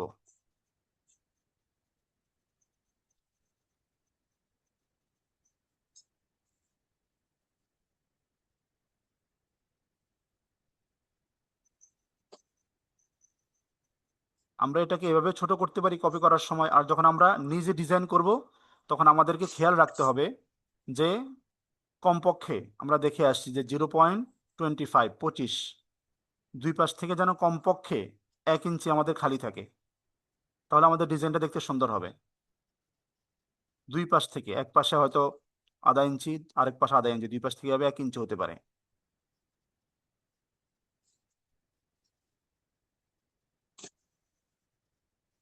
আমাদের এই শেপটাও হয়ে গেছে। আমরা এটাকে এটার মধ্যে স্যার আরেকটা বিষয় স্যার, আমরা যে 18-23 নিয়েছি, 18-23 ভিতরে আমরা যদি সরাসরি 17-12 দিয়ে 17-22 দিয়ে দেই। সরাসরি 17-22 দিলে সমস্যা যেটা হবে সেটা হবে আপনার এই সাইডে জায়গাগুলো রাখলে তখন আপনার ডিজাইনটা আরো ছোট হয়ে যাবে, কারণ আপনি তো সাইডে জায়গা রাখবেন।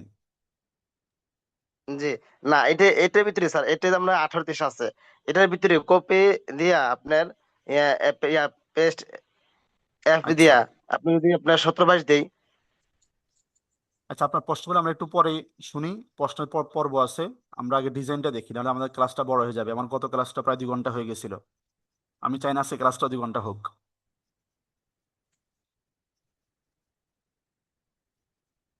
আমরা এটাকে স্ট্রোকে কনভার্ট করে দিলাম। এখানে আমাদের দুইটা শেপ হয়ে গেছে। মানে আমরা এটাকে একটা সাইডে রাখবো।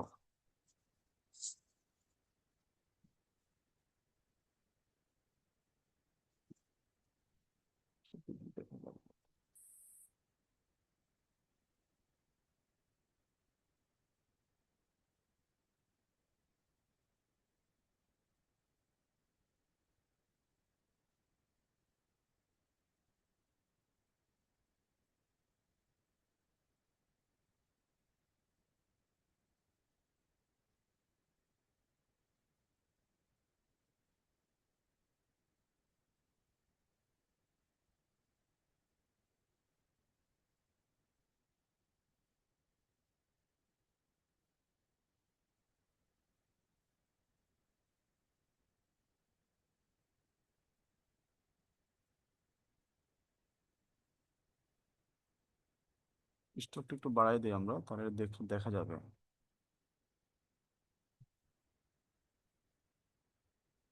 আমরা এটাকে ছোট করছিলাম কিন্তু এটা ছোট হয় নাই।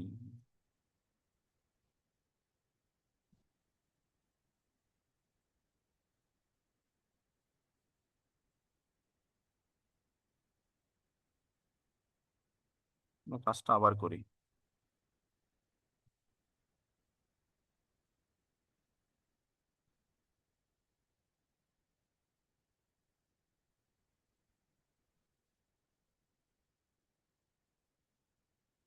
আমাদের ডিজাইন দুটোটা ছোট হয়ে গেছিল।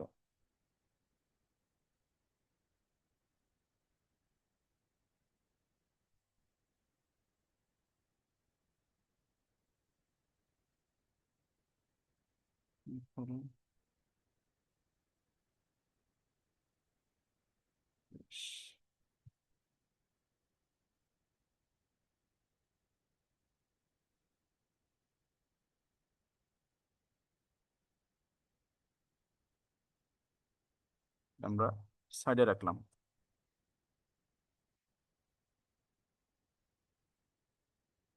দ্বিতীয় কাজ যেটা আমাদেরকে দেখতে হবে, এখানে উপর একটা শেপ আছে, আমরা শেপটা দিব। যদি এগুলো থাকলে এগুলো থেকে কপি করে দেওয়া যায়, আমরা এখান থেকে সরাসরি দিচ্ছি।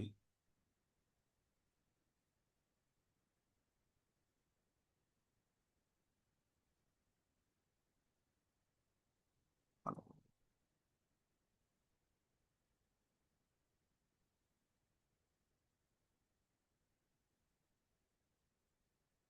এখানে আরেকটা শেপ আছে, এই শেপটা আমরা এখানে দিব।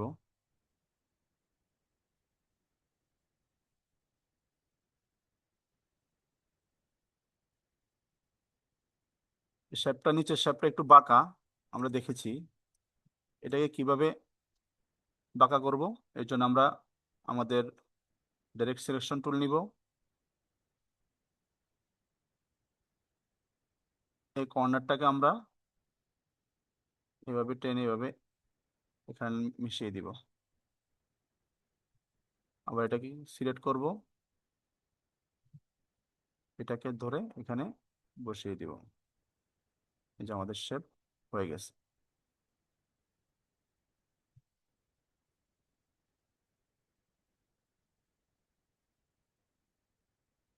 তারপরে আমরা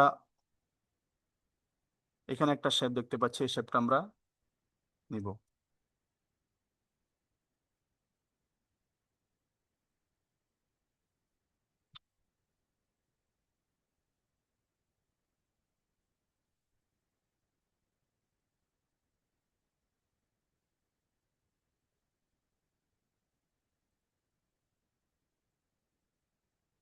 এখন আমরা নিচের শেপটা আমরা দেখতে পাচ্ছি, যে নিচের শেপটার এখানে গোল।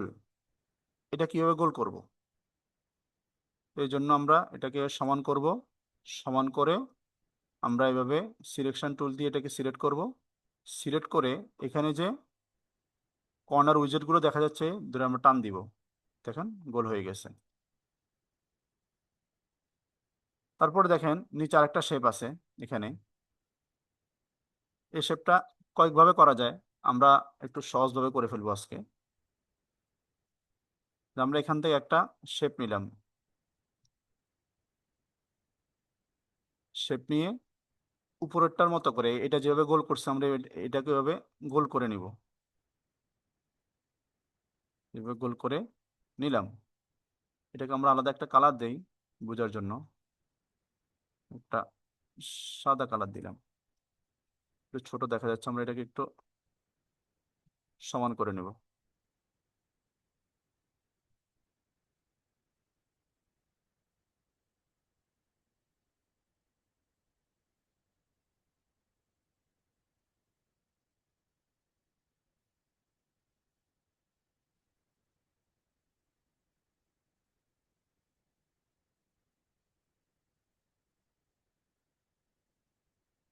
এখন এখানে একটা বাঁকা আছে, এটা আমরা কিভাবে করতে পারি?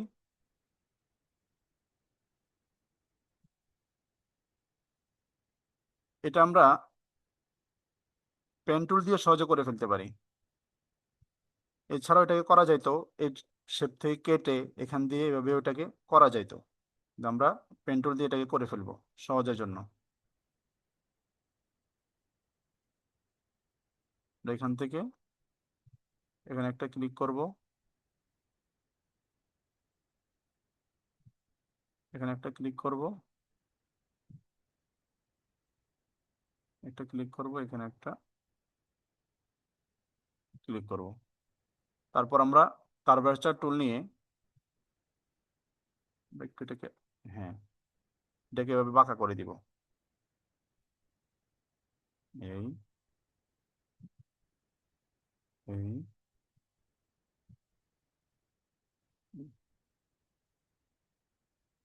তারপর আমরা এটাকে আবার কালার দিয়ে দিব। মোটামুটি আমাদের হয়ে গেছে।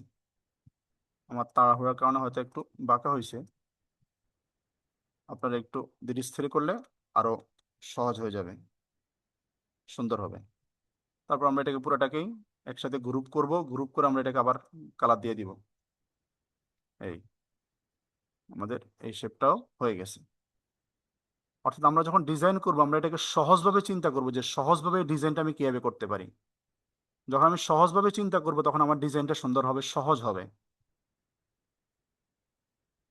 তারপর দেখেন এখানে মার্কার জন্য একটা ডিজাইন রাখছে ইলিপস টুলের। এখানে মোট 3টা টুল আছে। তো আমরা এই টুলগুলো নিয়ে নেই। প্রথমে আমরা একটা বড়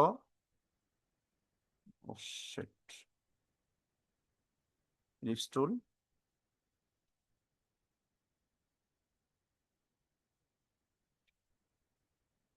আমরা একটু এটাকে শিফট ধরে একটু টেনে আমরা একটু বড় করব। এটাকে আমরা সাদা কালার দেব। আরেকটা কপি করব Ctrl+C Ctrl+F দিয়ে।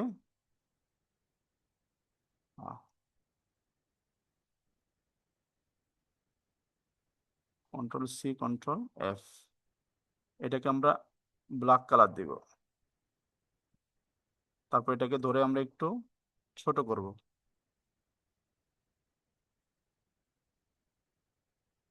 তারপর আবার আমরা এটাকে কপি করব Ctrl+C Ctrl+F, আবার এটাকে সাদা কালার দেব। দিয়ে এটাকে আমরা আরেকটু ছোট করে দেব। এই যে আমাদের। তারপর আমরা এটাকে গ্রুপ করে দিতে পারি, বা আমরা এটাকে ধরে আগে অ্যালাইনমেন্টটা ঠিক করতে পারি যে ঠিক আছে কিনা। ঠিক আছে অ্যালাইনমেন্ট। আমরা এটাকে গ্রুপ করে নিতে পারবো, সরি, গ্রুপ করে নিব। গ্রুপ করার পর এখন আমাদের কাজ হলো এই যে এখানে একটা ঢেউ একটা শেপ আছে, এটা কিভাবে আমরা তৈরি করতে পারি। হয়তো আমাদেরকে তৈরি করতে বললে আমরা এখন কি করব, আমরা কি করব এখান থেকে হয়তো পেন টুল নিব, এখানে একটা দিব, আবার এখানে আরেকটা ক্লিক করব, এভাবে এখানে একটা ক্লিক করব, তারপর এগুলোকে বাঁকা তারা করব। কিন্তু আমরা আজকে এভাবে করব না। আমরা করব আজকে একটা রেক্টেঙ্গেল টুল নিব। রেক্টেঙ্গেল টুল নিয়ে আমরা যেখান থেকে আমাদের শেপটা আছে এখান থেকে আমরা এটাকে একটা বড় শেপ নিয়ে নিব। এই যে আমরা একটা শেপ নিলাম। শেপ নেওয়ার পর আমরা এটা একটা একটু অপাসিটি কমায় দেই। অপাসিটি কমায় দিলে আমরা নিচেরটা দেখতে পাবো। তারপর আমরা কি করব, এই অ্যাড অ্যাঙ্কর পয়েন্ট টুলটা নিব। এখান থেকে আমরা এখানে একটা অ্যাঙ্কর পয়েন্ট অ্যাড করব। ব্যাস, তারপর আমরা কার্ভারচার টুলটা নিয়ে আমরা এটাকে এভাবে আস্তে রাউন্ড করে দিব। এই এটাকে একটু আমরা রাউন্ড করে দিব। ব্যাস, আমাদের কাজ শেষ। এখন এটাকে আমরা কালার দিব, ব্ল্যাক ছিল আমরা ব্ল্যাক করে দিব। অপাসিটি কম আছে, আমরা এটার অপাসিটি কম থাকুক। আমরা আরেকটা কাজ করে ফেলি, সেটা হলো আমাদের এখানে আরেকটি শেপ আছে সাদা। এখানে হয়তো আমরা অনেকে একটা ভুল করব যে আমরা প্রথমে সাদা পর্যন্ত একটা এই শেপটা নিব, পর আবার এখানে সাদা শেপটা বসাইয়ে আবার নিচে আর একটা কালো শেপ নিব, এমন করব। এমন করা দরকার না, আমরা একসাথে পুরোটা এই শেপটা নিয়ে আমরা এখান থেকে একটা সাদা শেপ আমরা এখানে দিয়ে দিব। তো আমরা এখান থেকে বড় বড় একটা সাদা শেপ নিলাম, এটাকে আমরা সাদা করে দেব। ব্যাস, এখন আমরা এটাকে অপাসিটি বাড়িয়ে দিব। হ্যাঁ, আমাদের শেপ তৈরি হয়ে গেছে। এখন আমরা এটাকে উপরে উঠিয়ে দিব। আমাদের ডিজাইন রেডি।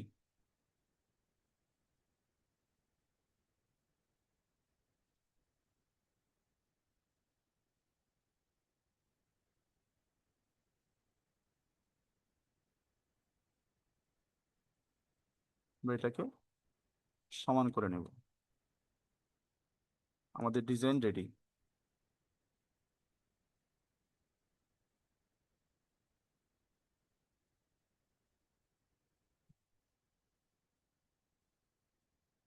আমরা এটাকে একটু বড় ছোট করে আমরা মিলিয়ে নিব। হ্যাঁ,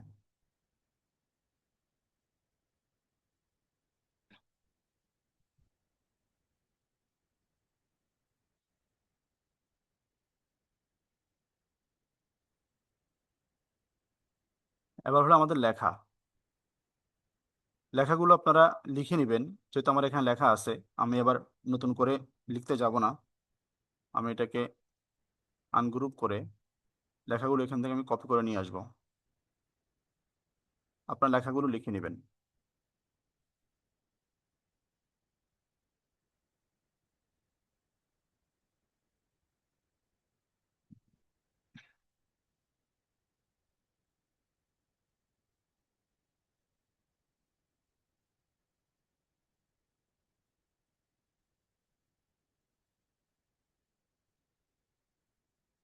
লেখাগুলো নিয়ে আসলাম। এখন চেয়ারম্যান, এটাকে আমরা উপরে উঠে দিব।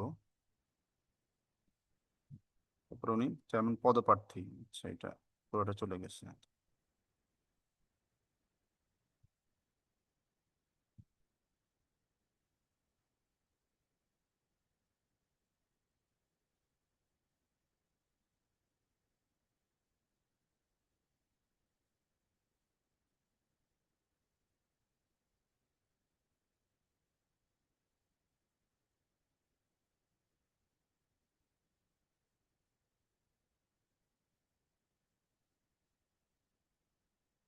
আমরা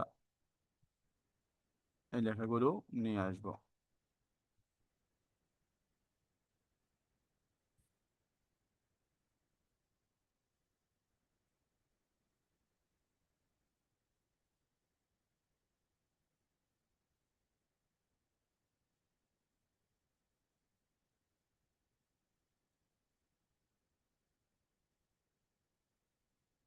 আমরা এগুলোকে সুন্দর করে দেখে বসিয়ে নিব, যাতে আমাদের অ্যালাইনগুলো ঠিক থাকে। সাব্বির আহমদ ফরাজি ভাইকে কি ভোট দিলে কি আনারস দিব আমাদেরকে? উনি যদি আনারস মার্কা দাঁড়ায় দিতেও পারে।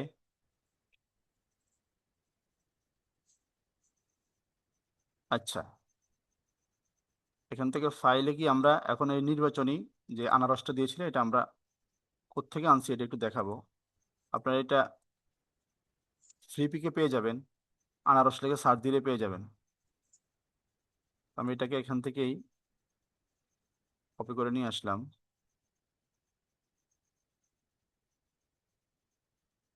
এই সে-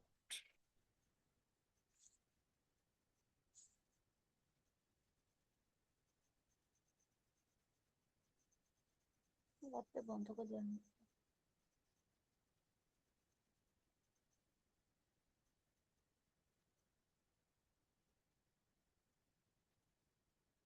বড় হয়ে গেছে, আমরা একটু ছোট করে নেই। তাহলে আমাদের শেপটা ছোট হয়ে গেছে। এই আনারস, এই বদভ্যাস হয়ে গেছে সেভ দিয়ে দিতে, এখন শুধু সেভ দিয়ে দিই। আচ্ছা, তারপর হলো এখানে ছবি বসানো। কারণ ছবিটা আমি বসিয়েছি এই ঢেউয়ের সাথে মিল রেখে। এটাকে আমরা কিভাবে বসাইলাম, এর জন্য আমি একটা প্রসেস করছি। সেটা হলো আগে আমি ছবিটা নিয়ে আসি, ছবিটাকে প্লেস করব। আমরা এখান থেকে ডাউনলোডে যাব। হ্যাঁ,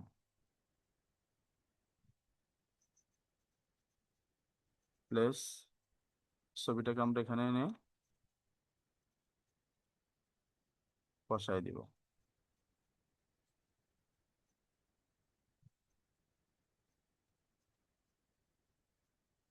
এখন এটাকে আমাদেরকে কাটতে হবে।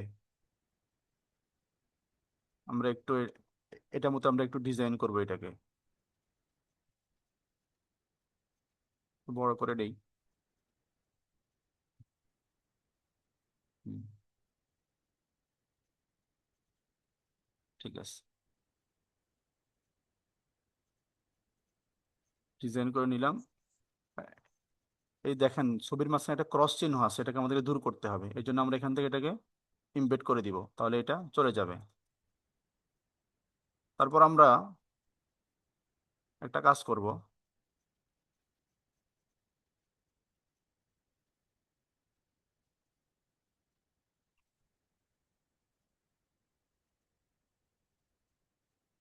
আমরা এই শেপটাকে নিয়ে আসলাম কপি করে, এবং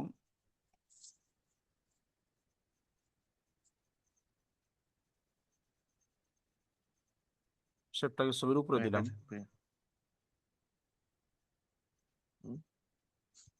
একদম নির্ভর করবেন এটা আমরা একটু মিউট রাখবো, হ্যাঁ, আমরা যারা আনমিউট করে আছি, আপনাদের পরিবারের কথা যদি আসে এটা আসলে খারাপ দেখা যায়, ভিডিওটা ইউটিউবে ছাড়া হবে। নওয়াজ শরীফ ভাইকে বলবো একটু খেয়াল করবেন। আচ্ছা, এখন এখানে যদি আমি এভাবে কাটতে যাই, এখান থেকে ক্লিপিং মাস্টার যদি আমি করি, আমার ক্লিপিং মাস্টার শুধু এতটুকুই হয়, বাকিটা চলে যায়। এই জন্য কি করব, এই জন্য আমাদেরকে একটা প্রসেস করতে হবে। প্রসেসটা হলো, আমরা এটাকে একটু নিচে নামিয়ে নিলাম, আমরা এই ছবি বরাবর একটা রেক্টেঙ্গল টুল নেব, ছবি সমান একটা রেক্টেঙ্গেল টুল নিলাম,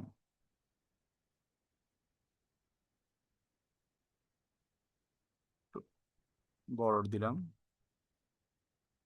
এটা কালারটা আমরা সাদা দেই।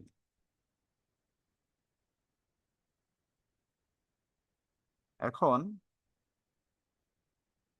এটার অপোজিট আমরা একটু কমাই দেই, তাহলে আমাদের জন্য একটু সহজ হবে। তারপর আমরা এটাকে বসাবো এখানে, আমরা কতটুকু কাটতে চাই, ডিজাইনটা আমরা এতটুকু পরিমাণ কাটবো, এই। এখন এটাকে আমরা একটু রেজোলিউশন বাড়িয়ে দিয়ে অপাসিটি বাড়িয়ে দেই, তারপর দুইটাকে আমরা সিলেক্ট, আগে সিলেক্ট করে আমরা অ্যালাইনমেন্টটা ঠিক করে নেব। অ্যালাইনমেন্ট ঠিক করে আমরা এখান থেকে শেপ বিল্ডার টুল নিব, অলটা ক্লিক করে আমরা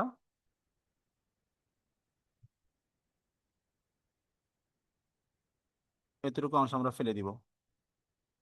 এই যে এখন একটা আমাদের শেপ তৈরি হয়েছে। আবার আমরা যদি এটার সাথে ক্লিপিং মাস্ক করি, এখন আমাদের ডিজাইনটা এটার মতো হয়েছে, ঢেউ ঢেউ হয়েছে। তারপর এটাকে আমরা এইভাবে আনবো, এনে এখানে বসাই দিব, তো দেখবো এই। তারপর আমরা এখান থেকে আমাদের এই শেপগুলোকে একটু উপরে উঠিয়ে দিব, তাহলেই আমাদের কাজ হয়ে যাবে। এই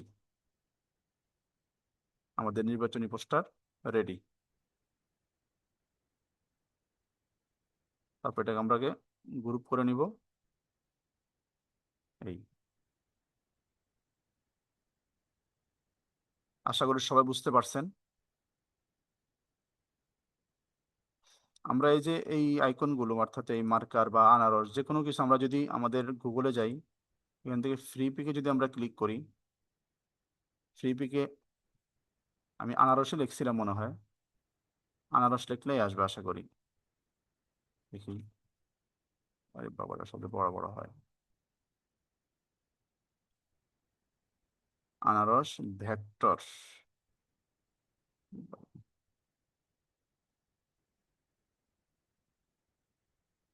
যে দেখেন আনারসের অভাব নেই। আমি এখান থেকে নিয়েছিলাম কোনটা, এই যে এখান থেকে আমার একটা নিয়েছিলাম আর কি আমি, এই যে বহুত পাবেন, এখান থেকে নিতে পারবেন। যেগুলো ফ্রি আছে ডাউনলোড করে নেবেন, ডাউনলোড করে ব্যবহার করবেন।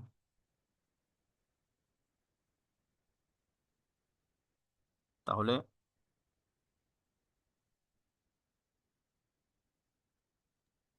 স্যার একটা নামাইয়া আমাদেরকে দেখাই দেন প্রসেসটা। দেখাইলাম, এ পর্যন্ত অনেকেই দেখাইছে, খেয়াল না করলে আবার দেখাই। ফ্রি পিকে যাব,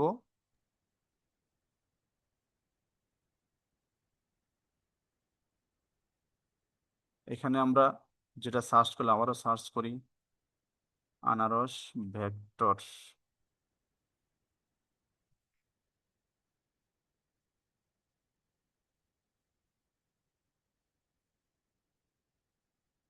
এখান থেকে ফ্রি দেখবেন কোনটা ফ্রি আছে। একটা মনে করেন এগুলো সবই প্রায় এটা যেগুলো ফ্রি আছে এখানে ক্লিক করলে উপরে বাম পাশে লাইসেন্সে গিয়ে ফ্রি দিয়ে দিলে যেগুলো ফ্রি ওগুলো চলে আসবে। সেটা আমার ছোট হয়ে গেল কেন? আচ্ছা, এই যে এখানে দেখেন লাইসেন্স আছে, এই যে লাইসেন্স, এখানে প্রিমিয়াম লেখা আছে ফ্রি। যদি আপনি ফ্রিতে ক্লিক করেন এখন সব 169টা আছে ফ্রি, আপনি ফ্রি পাবেন 169টা। যেখান থেকে আপনি ফ্রি নিতে পারবেন। তো আমি এখান থেকে একটা আপনাকে ডাউনলোড করে দেখাই, যেটা মনে করেন এখান থেকে এই যে ডাউনলোড, এখানে এই যে তীর আইকনটা আছে, এখান থেকে আপনি কি ফাইল নেবেন, এআই নেবেন, ইপিএস নেবেন না জিপিজি নেবেন, যেটার ফাইলটা আপনি ছোট দেখবেন সেটা নেওয়ার চেষ্টা করবেন, তাহলে আমাদের ফাইলটা ভারী হবে কম। যেহেতু এখানে এআই ফাইল আর ইপিএস ফাইল প্রায় সেম, এআই ফাইলের সাইজটা কম, ছোট, 302 KB। তো এটাকে আমরা ক্লিক করলাম, যে ডাউনলোড হচ্ছে। ডাউনলোড হওয়ার পর এখান থেকে আমি আমার ফাইলে গেলাম, এখান থেকে যে ডাউনলোড, এই যে দেখেন, এই যে এটা ডাউনলোড হয়ে হয়ে গেছে। এই দেখেন, এই যে এখন এই যে ওপেন করি আমি, এখানে আসলাম, ফাইল থেকে আমি এটাকে ওপেন করলাম, এই যে এটা, এই যে আমরা ওপেন করলাম, এই দেখেন চলে আসছে। এখন আমরা চাইলে এটাকে ব্যবহার করতে পারবো। এটাকে এখান থেকে আমরা নিয়ে বা এখানে আনি, এই যে এখানে এনে আমরা এটাকে এটার পরিবর্তে ব্যবহার করলাম, মনে করেন এই আনলাম, এই যে এই, ব্যাস, সুন্দর হয়ে গেছে। বুঝতে পারছেন? আর কারো কোনো সমস্যা? তার আজকের ক্লাস আমাদের এতটুকুই। আমাদের হোমওয়ার্ক থাকবে নির্বাচনী পোস্টার ডিজাইন, প্রত্যেকেই নিজের মতো করে একটা নির্বাচনী পোস্টার ডিজাইন করবেন। আর এটার একটা পিকচার আমি আপনাদেরকে গ্রুপে দিয়ে দিব, আপনারা এটার মতো করে একটা করবেন। এখন আপনাদের যদি কারো প্রশ্ন থাকে প্রশ্ন করতে পারেন। স্যার আসসালামু স্যার আলাইকুম। আসসালামু আলাইকুম রহমতুল্লাহ বারাকাতু।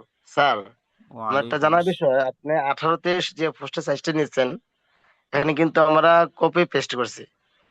কপি পেস্ট করার পরে কিন্তু আপনি এটাকে আবার দেখা যাচ্ছে মিলানোর জন্য এটাকে আপনি আলাদা সিলেকশন টুলের মাধ্যমে এটাকে ছোট বড় করছেন। আমি যদি এটা না করে সরাসরি আমি যদি এটাকে যদি আপনার 17-22 দিয়ে দিই, তাহলে এটা কি আমার জন্য কতটুকু প্রযোজ্য? আসলে প্রিন্টিং এর ওই সাইটটা নিয়ে আমার ধারণা তো বেশি নেই, কারণ এটা কাগজের উপর নির্ভরশীল তো। কারণ জি এগুলো স্যার। সবগুলো তো A4 সাইজের কাগজের উপর নির্ভরশীল, একটা কাগজ থেকে কতগুলো হয় এটা তারা সুন্দর বলতে পারবে। আপনার যদি এমন কোনো সাইজের দরকার হয়, আপনি আপনার ডিজাইনটা এখান থেকে করে নিয়ে আপনি তাদের কাছে নিয়ে গেলে আপনি তাদেরকে বললে হবে যে আমি এই সাইজে করতে চাই, তারাই সেখান থেকে আপনার ফাইলটাকে তারা ওই সাইজে করে দিবে। আচ্ছা আচ্ছা। আমার ডিজাইনটা তো স্যার, না ডিজাইনটা স্যার আমার এখান থেকে পুরো আপনি আমার ডিজাইন যদি 18তে এসে করেন কোনো সমস্যা নেই, 18তে এসে করে যদি আপনি চান যে আপনি 17 বের করবেন, সেটা আপনারা যখন তাদের কাছে ফাইল পাঠাবেন তারা ওই ফাইলটাকে এভাবে ছোট বড় করে দিতে পারে। আচ্ছা আচ্ছা। জি স্যার। আসসালামু আলাইকুম ওয়া রাহমাতুল্লাহ। ওয়ালাইকুম স্যার শুক্রিয়া স্যার। আসসালাম রহমতুল্লাহ। জি, কে বলছেন? আমি বলতেছিলাম আব্দুল্লাহ। হ্যাঁ আব্দুল্লাহ ভাই। যে স্যার গুগল মিটের মধ্যে যে ক্লাসগুলো হয় আমি এটাতে জয়েন করতে পারিনি। আমি একদিনও জয়েন হতে পারিনি। আহা, দুঃখিত, এখন কি করতে পারি আপনার জন্য?